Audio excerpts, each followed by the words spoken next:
Sometimes the loneliest people are the ones the whole world believes have everything. The rain had started just before sunset, turning the streets of Columbus, Ohio, into ribbons of silver beneath glowing streetlights as Ethan Brooks parked his aging pickup truck across from a quiet neighborhood cafe. He rested both hands on the steering wheel for a moment, wondering for the 10th time whether he should simply drive home. Blind dates belonged to another lifetime, back when his wife had still been alive, back when weekends meant family picnics instead of brake repairs and grocery budgets. At 39, Ethan's life had settled into a rhythm built around early mornings at Brooks Auto Repair, bedtime stories for his 9-year-old daughter Lily, and the quiet promise he made to himself every night that tomorrow would be just a little easier than today. His closest friend had insisted he give happiness another chance. Ethan had agreed only because saying no one more time somehow felt heavier than saying yes. He stepped out into the cool evening air, buttoned his faded denim jacket against the drizzle, and crossed the street with steady footsteps. The cafe welcomed him with the comforting scent of roasted coffee, cinnamon pastries, and soft jazz drifting through hidden speakers. Warm amber lights reflected against polished wooden floors, while couples spoke in low voices that blended into a peaceful background hum. Everything felt ordinary until his eyes found the woman sitting alone near the front window. She was beautiful without trying to be, wearing a simple navy sweater beneath a tailored wool coat, her blonde hair falling naturally around her shoulders. Yet it was not her appearance that stopped Ethan. It was the tear quietly sliding down her cheek before disappearing onto the folded napkin in her hand. She was trying not to cry, trying not to let anyone notice. Ethan hesitated. Every instinct told him to turn away and give her privacy, but another part of him recognized that silent expression all too well. It was the same expression he had seen in the bathroom mirror after Emily's funeral, the same one he caught on sleepless nights after Lily had finally drifted asleep. It was the face of someone carrying more weight than words could explain. Without making a scene, he walked to the counter, asked for a fresh linen napkin, and returned to her table. He gently placed it beside her untouched cup of tea. "I thought this one might work a little better," he said quietly, offering a kind smile that expected nothing in return. The woman looked up, startled.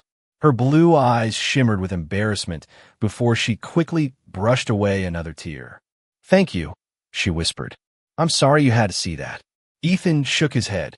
Everyone has difficult days. For the first time that evening, she managed the faintest smile. "You must be Ethan." He nodded. "Only if you're Victoria." She laughed softly through the sadness and gestured toward the empty chair across from her. Ethan sat down, neither of them rushing to fill the silence. Outside, rain continued tapping gently against the windows, while passing headlights painted slow waves of gold across the glass. It was a peaceful silence, the kind that asked for honesty instead of performance. Victoria lowered her eyes to the cooling tea between her hands before taking a slow breath. "I almost left before you arrived," she admitted.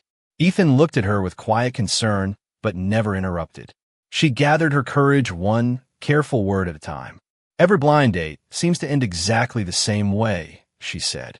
"Sooner or later, they stop looking at me and start looking at everything they think I can give them." Ethan remained still, listening with the patience of a man who understood that some hearts needed room before they could speak.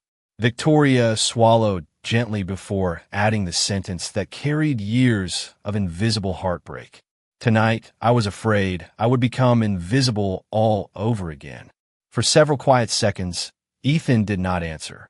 He simply wrapped both hands around the warm coffee cup the waiter had just placed in front of him, letting the rising steam soften the coolness that still lingered from the rain outside. He had learned years ago that pain rarely needed quick advice. More often, it needed someone willing to stay long enough to hear it.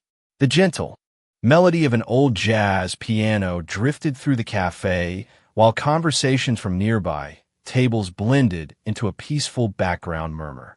Victoria stared into her untouched tea, almost regretting that she had spoken so honestly to a man she had known for less than 5 minutes.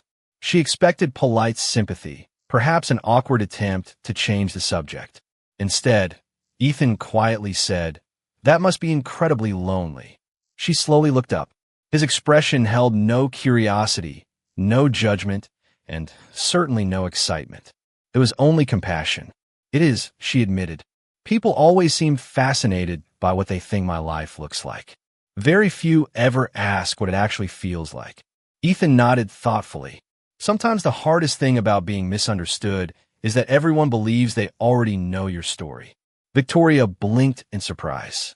You understand that? A faint smile crossed his face. Not in the same way. But after my wife passed away, people looked at me and assumed they knew exactly how I felt. They told me I was strong because I kept going to work. They called me brave because I never complained. They did not realize I was simply trying to make breakfast every morning for my little girl without letting her see me fall apart. Victoria lowered her eyes, her fingers tightening around the warm teacup. You have a daughter?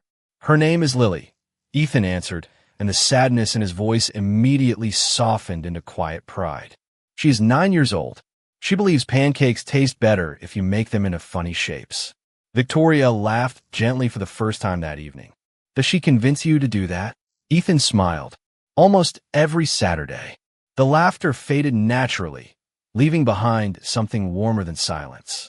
Victoria noticed something she had never experienced on any previous blind date. Ethan had not asked where she worked. He had not asked what neighborhood she lived in. He had not glanced at her watch, her handbag, or the elegant coat resting beside her chair. He seemed completely uninterested in measuring her by anything except the words she chose to speak. Can I ask you something? She said quietly. Of course. Why are you still here? Ethan looked mildly confused. Because we agreed to have dinner. She smiled faintly. No, I mean after everything I just said. Most people either try to convince me they are different or immediately become uncomfortable. Ethan leaned back slightly, thinking before answering. Maybe because I'm not trying to prove anything. He looked toward the rain, sliding down the window before meeting her eyes again. Life taught me that everyone carries something heavy. Sometimes we see it. Most of the time we do not. But the weight is still there. Victoria felt something inside her begin to relax, as though years of carefully built walls had developed their very first crack. The waiter returned with fresh menus, smiling politely before leaving them to continue their conversation. Neither of them opened the menus right away. Somehow the meal had become far less important than the quiet honesty growing between two strangers. Outside, the rain slowly began to fade, revealing scattered reflections of city lights across the wet streets. Victoria took one slow breath before speaking again. There's one thing I have never told anyone on a first date. Ethan gave a gentle nod, inviting her to continue without pressure. She hesitated only briefly before whispering, I spend every day surrounded by thousands of people, yet I cannot remember the last time I truly felt seen. Ethan looked at her with calm understanding, completely unaware that the woman sitting across from him had hidden one truth that was about to change everything. The waiter quietly poured fresh coffee into Ethan's cup before disappearing once again, leaving behind the comforting aroma of roasted beans that blended with warm cinnamon drifting from the kitchen. Neither Ethan nor Victoria seemed to notice the passing minutes. For the first time in years, both had stopped watching the clock. They had started listening instead. Ethan finally picked up the menu, glanced at it for only a second, and smiled. I always order the same thing. Victoria raised an eyebrow. Really? Turkey club sandwich, extra pickles. She laughed softly. You do not seem very adventurous. He shrugged with an easy smile. Lily says trying new food is important. I tell her somebody has to keep ordering the dependable sandwich. Victoria shook her head, amused. I think I would like your daughter. She would probably like you too. The words escaped before Ethan had time to think about them. For a brief moment, they simply smiled at one another, and the sadness that had filled the evening slowly gave way to something gentler. Victoria noticed how effortlessly Ethan talked about his daughter, never as an obligation, but as the brightest part of his life. She found herself quietly wondering what it would feel like to belong to a family where love was expressed through ordinary moments instead of expensive gifts. Can I ask you something? Ethan said. Victoria Nadif. When you're not working, what makes you happy? The question caught her completely off guard. She opened her mouth to answer, then realized she had no immediate response. It had been years since anyone had asked what she loved instead of what she accomplished. She looked toward the rain-speckled window, searching through memories she had almost forgotten. When I was a little girl, she said slowly, my grandmother used to take me to paint old barns and lakes with watercolor sets every Sunday afternoon. We would stay outside until sunset. Ethan listened quietly. Do you still paint? Victoria smiled sadly. No.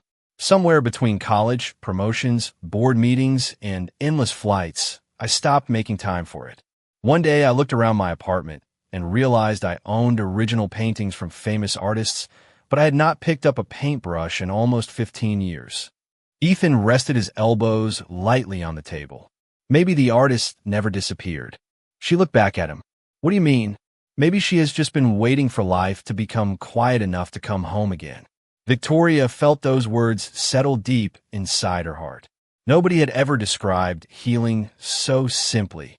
Before she could answer, the entrance door opened with a rush of cool evening air. A sharply dressed man, carrying a leather briefcase, stepped quickly into the cafe, scanning every table with growing concern. The moment his eyes landed on Victoria, he immediately walked toward them. His polished shoes echoed softly across the wooden floor. He stopped beside their table, breathing as though he had hurried through the rain. Miss Sterling, he said respectfully before realizing too late that someone else was sitting with her. His expression changed instantly. I am sorry to interrupt, but the board has been trying to reach you for nearly an hour. The emergency meeting cannot begin without you. Ethan looked quietly from the stranger to Victoria. She lowered her eyes for a brief moment before meeting his gaze again. There was no panic in her expression, only quiet disappointment that the peaceful evening had finally caught up with the life she had hoped to leave outside the cafe doors. The television mounted above the coffee counter suddenly switched to a business news channel. Without sound, the screen displayed a familiar photograph of Victoria standing before the headquarters of Sterling Dynamics beneath the headline celebrating one of the most influential chief executive officers in America. Ethan slowly turned toward the screen, then back to the woman sitting across from him. For the first time that evening, he understood why she had said she never felt truly seen, and he realized the person he thought he was beginning to know had been carrying a world far larger than either of them had allowed into the conversation. The words lingered between them long after the man stopped speaking. Victoria looked up at him with quiet disappointment before giving a small nod. Thank you, Daniel, she said calmly. Please tell the board I will be there shortly. Daniel hesitated, clearly uncomfortable. They are waiting on the merger vote, and several directors insisted I find you immediately. Victoria's voice remained gentle but firm. They can wait another few minutes. Daniel understood that expression. He had worked beside her for almost 10 years and knew there was no value in arguing once she had made a decision. Of course, he replied respectfully before leaving as quickly as he had arrived. The cafe door closed behind him, and the peaceful sounds of soft jazz slowly returned. Ethan remained silent. He glanced once more toward the television, where Victoria's photograph still appeared beside headlines celebrating another record-breaking business achievement. The screen soon changed to another story, but the truth had already settled over the table. Victoria folded the linen napkin neatly in front of her before speaking. I was hoping you would know me before you knew that part of my life. Ethan met her eyes again. There was no anger in his face, only quiet understanding mixed with the sadness that sometimes follows unexpected truth. You never lied to me, he said softly. You just never had the chance to explain. Victoria released a slow breath she had been holding for what felt like the entire evening. Most people recognize my last name before they ever ask me a question. Ethan smiled faintly. I guess I have spent too many years underneath old pickup trucks to pay much attention to business magazines. She laughed gently despite herself. I think I like that about you. Another comfortable silence settled between them. Outside, the rain had finally stopped, leaving tiny reflections dancing across the wet sidewalks beneath glowing streetlights. Inside the cafe, waiters quietly cleared nearby tables while the rich aroma of fresh coffee continued filling the warm room. Ethan slowly wrapped both hands around his cup once more before speaking. Earlier you asked why I stayed.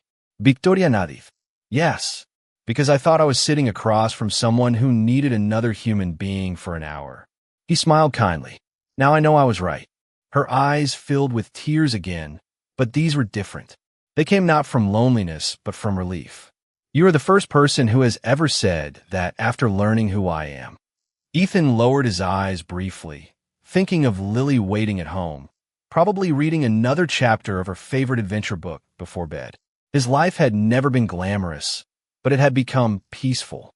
Peace was something he had fought hard to rebuild after losing Emily. He knew how fragile it could be. He carefully reached for his jacket hanging over the back of his chair. Victoria noticed the movement immediately. You are leaving. It was not a question. Ethan nodded gently. I think I should. Because I'm a chief executive officer? She asked quietly. He shook his head. Because tomorrow your world will remember tonight happened. Victoria looked at him with growing concern. Ethan continued in the same calm voice that had comforted her all evening. I repair engines in a small garage. I drive an old truck. I spend my evenings helping my daughter with homework and making funny-shaped pancakes on Saturdays. My life is simple, and I treasure that simplicity. He looked directly into her eyes. You deserve someone who is not afraid of cameras, headlines, investors, and public attention. I'm not afraid for myself. He paused before adding the truth that had quietly shaped every decision since Emily's passing. I'm afraid for Lily. She already lost one parent. I cannot invite unnecessary chaos in the only safe world she has left. Victoria felt her heart tighten as she realized he was not walking away because she was too successful. He was walking away because he loved his daughter more than he feared losing the woman sitting across from him. And in that quiet moment, she understood that the richest man she had ever met was preparing to leave with nothing except the dignity he had carried into the cafe from the very beginning. Victoria remained seated even after Ethan slowly slipped his jacket over his shoulders. She did not reach for his hand or ask him to stay again. Somehow she understood that respect meant allowing him the freedom to make a difficult choice. The cafe had grown quieter as the evening crowd slowly disappeared, leaving only the soft clink of dishes being cleared from nearby tables and the steady hum of rainwater dripping from the awning outside. Ethan reached into his wallet and carefully placed enough cash on the table to pay for his meal. Victoria noticed the simple gesture immediately. She knew the dinner bill represented a much greater sacrifice for him than it ever could for her, yet he never hesitated. It was not about the money. It was about preserving his self-respect. You did not have to do that, she said gently. Ethan smiled. Yes, I did. She looked at the folded bills for a long moment before raising her eyes again. You really believe I would think less of you if you let me pay? Ethan shook his head. No, I believe I would think less of myself. The honesty in his answer left her completely silent. For years, she had met powerful men who proudly accepted gifts, favors, private flights, and exclusive opportunities without hesitation. Yet the man standing before her refused even the smallest gesture that might blur the line between gratitude and dependence. You are different, she whispered almost to herself. Ethan laughed softly. My daughter says I'm old-fashioned. Victoria smiled through lingering tears. Your daughter sounds very wise. Ethan looked toward the cafe window where the last raindrops slowly slid down the glass. She keeps me honest. Victoria gathered the courage to ask one final question before he walked away. If our lives had been different, she said quietly, if nobody knew who either of us was, would you have wanted to see me again? Ethan did not answer immediately. He looked at the empty chair across from him, remembering the woman he had first seen, crying before she ever spoke a single word. He remembered her laugh when he talked about pancake shapes, the sadness in her voice when she spoke about painting with her grandmother, and the relief in her eyes when someone finally listened instead of judging. Then he looked back at Victoria. Yes, he answered honestly, without hesitation. Her eyes filled once more. Then why does that answer hurt so much? Ethan's smile carried both kindness and sorrow. Because life is not asking us what we wish were true. It is asking us what we are willing to protect. He thought of Lily asleep beneath the handmade quilt Emily had sewn years earlier. He imagined reporters outside her school, strangers photographing her without permission, curious headlines following a little girl who had done nothing except love her father. The image settled every doubt in his heart. "Victoria," he said softly, "there are moments when love means walking closer. There are other moments when love means stepping back before someone else pays the price." She understood immediately that he was not protecting himself. He was protecting his child. No board meeting, no financial negotiation, and no billion-dollar acquisition had ever required the kind of courage she was witnessing now. Ethan gently nodded once before turning toward the cafe entrance. The warm bell above the door chimed softly as he stepped into the cool evening air, disappearing beneath rows of glowing streetlights reflected across the rain-soaked sidewalks. Victoria remained seated, watching through the window until his old pickup truck slowly pulled away into the quiet night. She had spent years believing the rarest thing in the world was unconditional love. Tonight she discovered something even rarer. She had finally met a man who valued his daughter's peace more than the possibility of becoming part of the richest life he had ever encountered.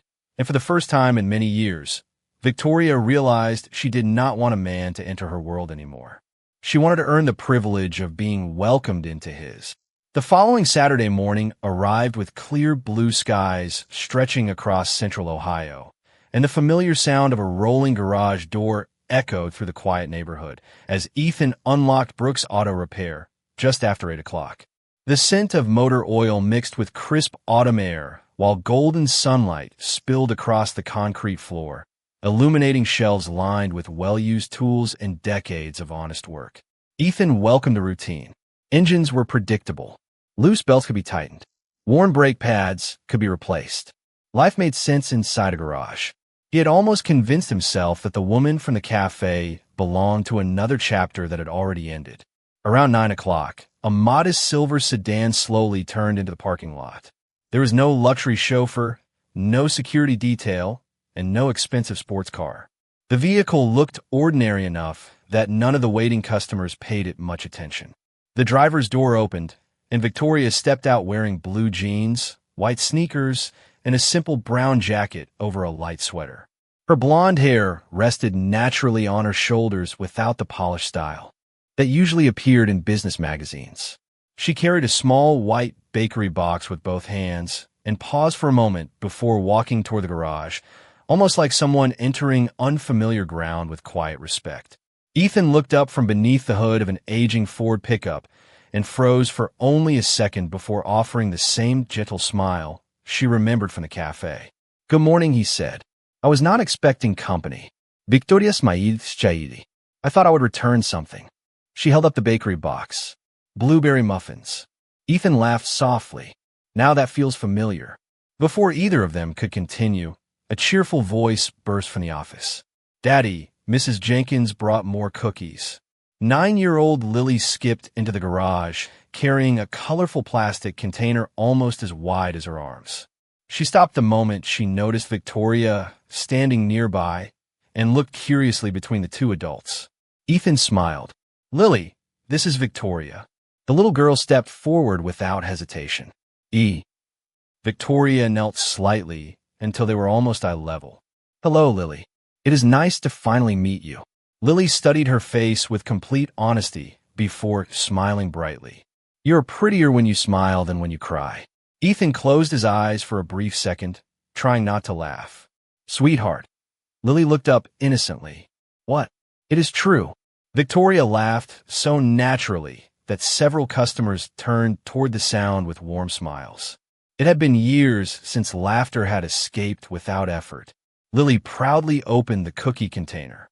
"Mrs. Jenkins says homemade chocolate chip cookies fix almost everything." Victoria accepted one as though it were the greatest gift anyone had offered her all week. "Please thank Mrs. Jenkins for me." For the next hour, she remained at the garage without mentioning board meetings, investors, or billion-dollar companies. Instead, she quietly watched Ethan repair an elderly widow's car without charging her for a minor adjustment, patiently explain a repair to a young couple on a tight budget, and stop his work twice simply to answer Lily's endless questions about how engines worked. Nobody applauded these moments. Nobody filmed them. They simply happened because kindness had become part of Ethan's everyday life. Victoria realized that every person who entered the garage left feeling a little lighter than when they arrived. She had spent years managing thousands of employees, yet she had never seen leadership practiced with such quiet grace.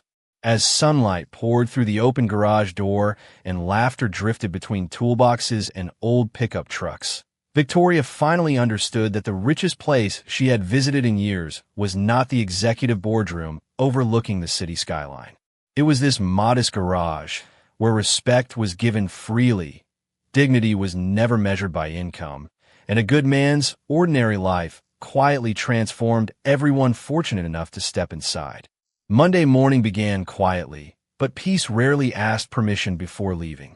As Ethan rolled open the garage door beneath a pale autumn sunrise, he noticed an unfamiliar news van parked across the street. At first, he assumed the crew had stopped for coffee at the diner next door, but when a cameraman slowly lifted his lens toward Brooks Auto Repair, Ethan understood that the quiet little world he had spent years protecting had suddenly become visible to strangers. The reason became clear only minutes later when Jackson, his longtime friend, hurried into the garage holding his cell phone. "You need to see this," he said. Ethan wiped his hands on a clean shop towel before looking at the screen. A customer had posted a simple photograph from Saturday morning. It showed Victoria laughing while Lily offered her a homemade chocolate chip cookie beside the open garage door. The caption was innocent enough. It simply read, "Maybe kindness really does bring people together." But thousands of comments had transformed one peaceful moment into endless speculation. Some praised the story. Others insisted the mechanic must be chasing wealth. A few even questioned Victoria's judgment. Ethan quietly handed the phone back without reading another word. "People always write stories when they do not know the truth," he said calmly before returning to the truck engine, waiting for him. He refused to let gossip repair a transmission or pay a family's bills. Around lunchtime, however, the situation became more personal. The principal of Lily's elementary school called to explain that several reporters had contacted the office asking whether Ethan picked his daughter up every afternoon. The principal assured him that no information had been shared, but Ethan's heart grew heavy all the same. After thanking her for protecting Lily, he slowly lowered the phone and remained standing beside the workbench, staring silently at the family photograph taped inside his toolbox. Emily's smile looked exactly as he remembered it. He quietly whispered, "I promised I would keep her safe." Across the city, Victoria entered the executive boardroom where floor-to-ceiling windows overlooked the downtown skyline, glowing beneath crisp blue skies. The atmosphere felt unusually cold despite the bright morning sunlight. Newspapers had already been placed neatly in front of every director. Each displayed the same photograph from Ethan's garage. The chairman folded his hands together before speaking carefully. "Victoria, the market is reacting to the attention." Another executive added, "Several investors believe your personal decisions are becoming a distraction." Victoria listened without interruption. When they finished, she looked around the polished conference table at faces she had known for years. "Did our quarterly earnings change over the weekend?" she asked calmly. "No." "Did our employees stop doing excellent work?" "No." "Did our customers lose confidence in our products?" Again, the answer was no. She nodded gently. "Then the real concern is not business. The real concern is that I spent one Saturday morning with an honest man and his daughter."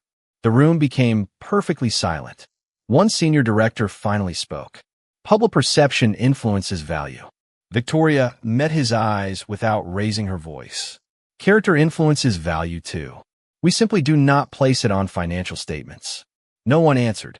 Later that afternoon, Daniel quietly entered her office, carrying a folder prepared by the company's public relations advisors.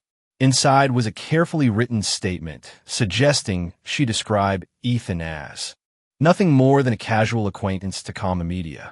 Victoria read every line before closing the folder. She remembered Ethan refusing to let her pay for dinner, watching him help elderly customers without charging extra, and seeing Lily proudly offer cookies to a complete stranger. Those memories deserved better than carefully managed distance. She handed the folder back to Daniel with a gentle smile. Please tell them I will not protect my reputation by sacrificing someone else's dignity. Daniel accepted the folder without argument because, for the first time since he had known her, he realized the strongest decision she had ever made had nothing to do with business, and somewhere across town, completely unaware of the choice she had just made, Ethan was already considering whether walking away forever might be the only way to protect the little girl who meant more to him than every miracle he had never expected to find. The invitation arrived on Wednesday morning in the simplest way imaginable. Daniel walked quietly into Victoria's office and placed a single white envelope on her desk. The National Business Leadership Forum confirmed your keynote address for tomorrow afternoon, he said. Every major financial network will be there. Victoria looked down at the envelope without opening it. For years, speeches like this had been routine.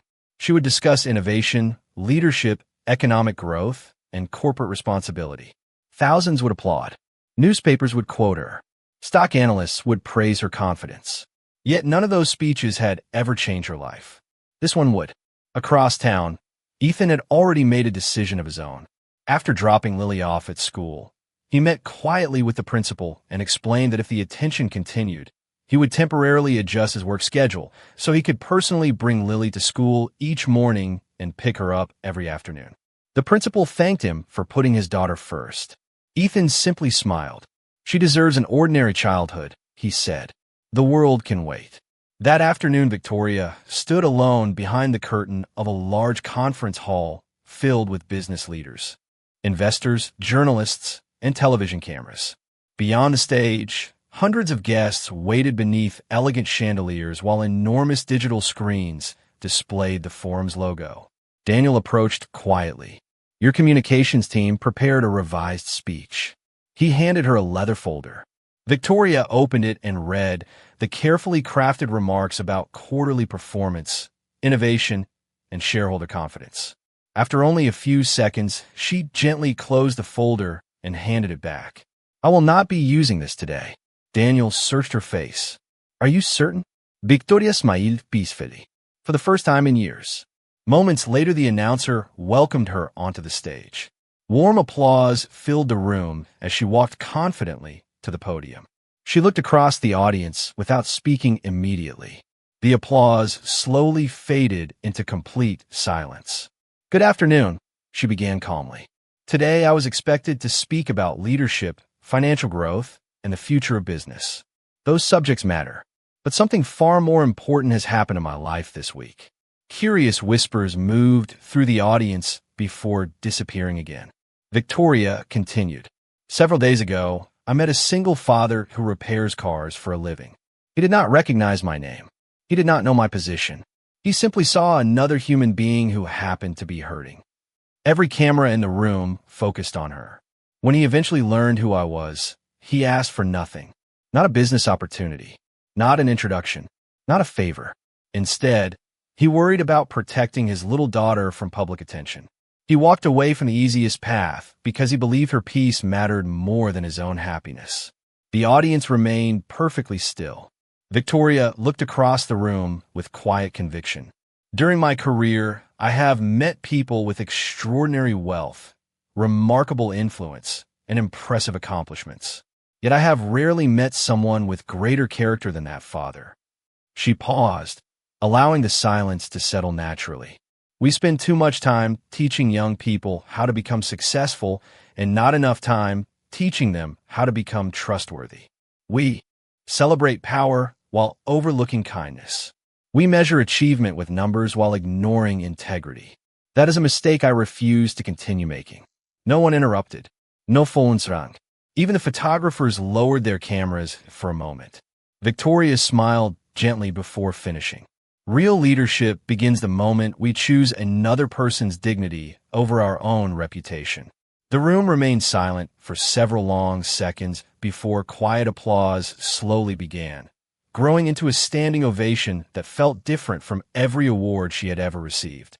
It was not applause for a billionaire chief executive officer.